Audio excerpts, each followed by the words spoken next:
I'm Christian. And I'm Paige, and today we're talking about worship. I think as Christ followers, we sometimes use the word worship as if everybody knows what it means. But Christian, how would you explain worship to other people? Well, generally speaking, the word worship means to show your love and praise to God. But that can look different for different people. Absolutely. Well, let's watch today's God story to learn more on how Jesus was worshipped after he was born.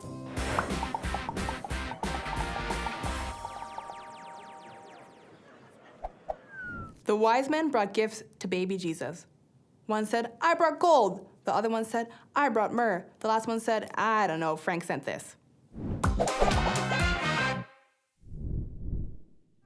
Hi guys, I'm Charissa, and I'm so glad to be back with you again, and I want to tell you a story. There was this one time, I was on a youth retreat with my church, and during the worship service, they played this song that was so great, and me and all my friends and everyone who we were with, we just started singing and dancing and cheering, and we just got so sweaty and so hot because we were having so much fun worshiping God together, and it was one of my best memories.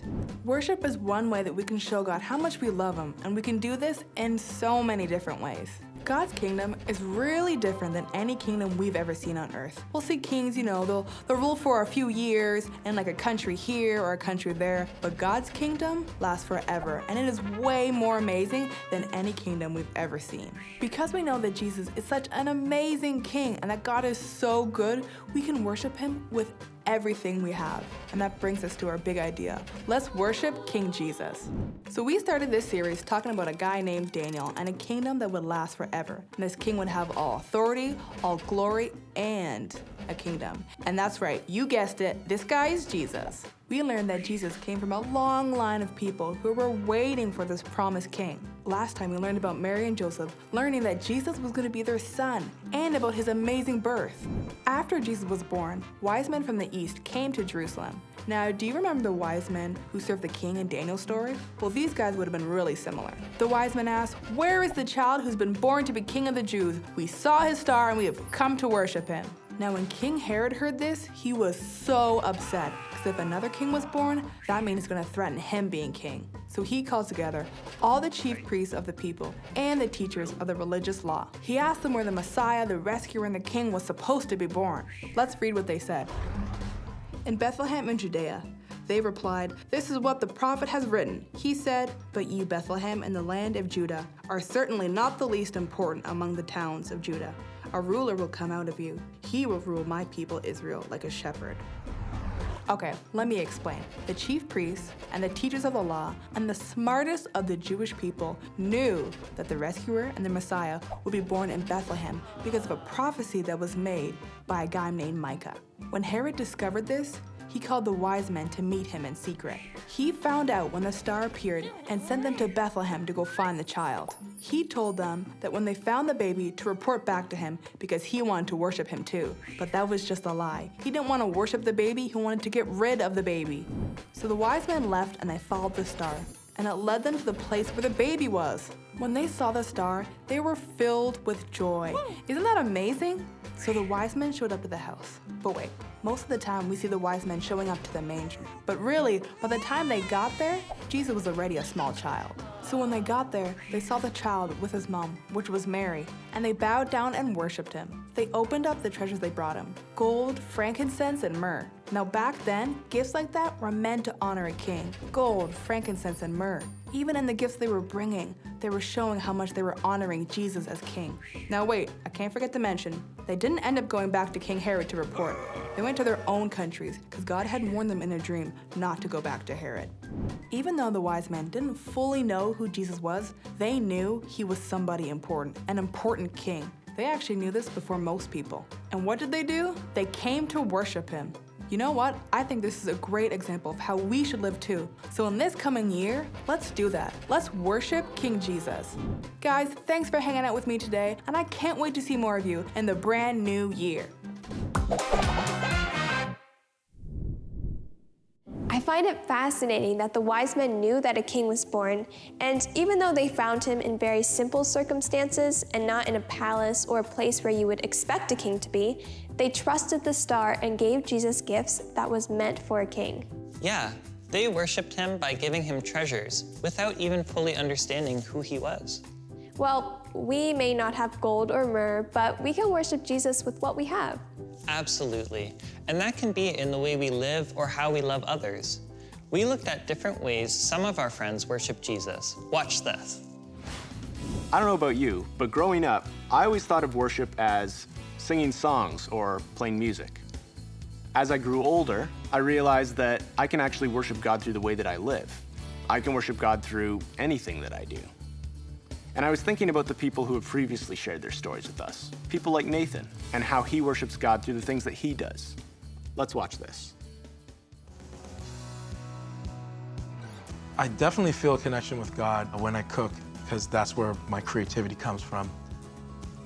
My passion, my talent for cooking comes from God. And then the skills that I've developed in cooking, use it as worship.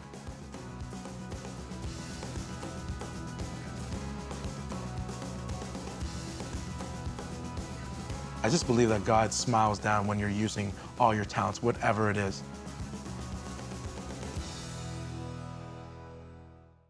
Christina suffered from an eating disorder. And after having a really tough time, God helped her see herself the way that he sees her, and it changed her life. Christina now sees that dancing is a great way of praising and thanking God for what he's done in her life. Let's watch this.